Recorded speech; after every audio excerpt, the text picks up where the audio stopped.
subscribe to my channel.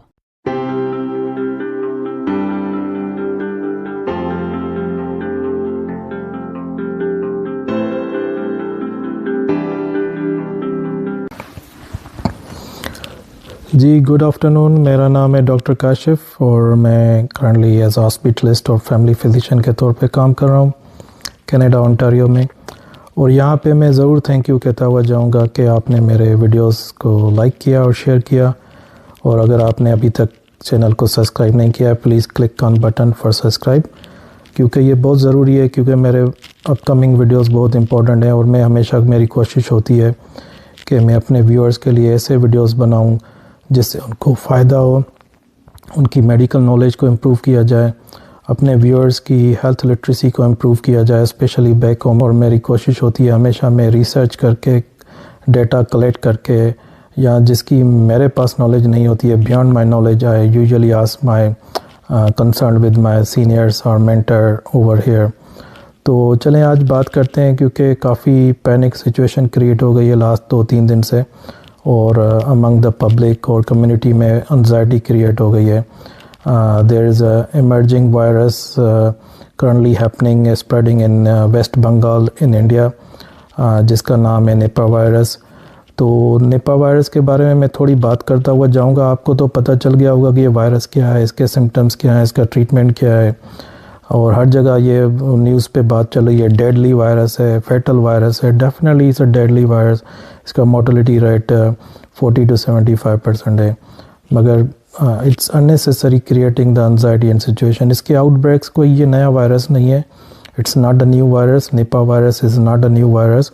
इसके outbreaks जो first outbreak हुआ था 1998 में मलेशिया में, और जो गाँव में, जिस गाँव में हुआ था, town was name as Nipah, तो उसके बाद वायरस को निपा वायरस का नाम दिया गया।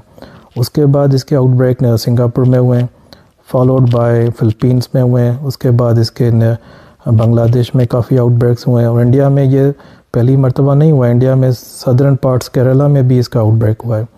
तो Nipah virus is RNA virus, is a zoonotic virus. इसका reservoir host mainly the animals हैं, जो wild animal, specially fruit bats और फ्लाइंग फॉक्स बैट्स इसका रिजर्वर है। उसकी बॉडी फ्लूइड से ये फैलता है।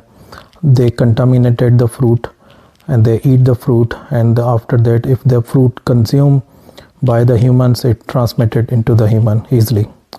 और जो फ्रूट होते हैं जो ये कंटामिनेट करते हैं बैट्स, उसके ऊपर ये virus can survive up to 3 days। और रॉ डेट मैप सिरप जो है उसके ऊपर it can survive up to 7 days this virus. ये वायरस इंसान से इंसान में कैसे फैलता है, ट्रांसमिशन इससे कैसे होती है? इसकी ट्रांसमिशन एज सच मेरे ख्याल में कोविड की तरह नहीं है, वेरी फास्ट और एयरबोर्न। इसकी transmission mainly body fluids, close contact और ड्रॉपलेट से हो रही है, और ओरल नेज़ल रूट से हो रही है। ओरल मीन्स आपका मुंह और माउथ, और नेज़ल मीन्स नोज़। तो इसके जो करंटली आज की न्यूज़ है, मैं शाम की न्यूज़ बता रहा हूँ। was it I watched on the American channel, वहाँ पे WHO के एक ऑफिशियल थे, वो इंटरव्यू दे रहे थे। तो करंटली जो डेटा दे वो बता रहे थे, इसके टोटल 3 केस पॉजिटिव हैं इंडिया में।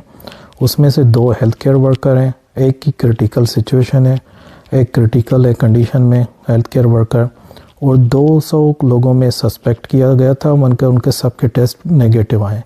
इसका टेस्ट जो होता है PCR टेस्ट होता है, जो हम लोग कोविड के टाइम में कर रहे थे।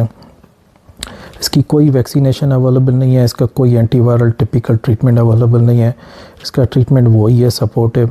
इसके कॉमन सिम्टम्स हैं वही जैसे अलामत normal cold and flu virus में होते हैं।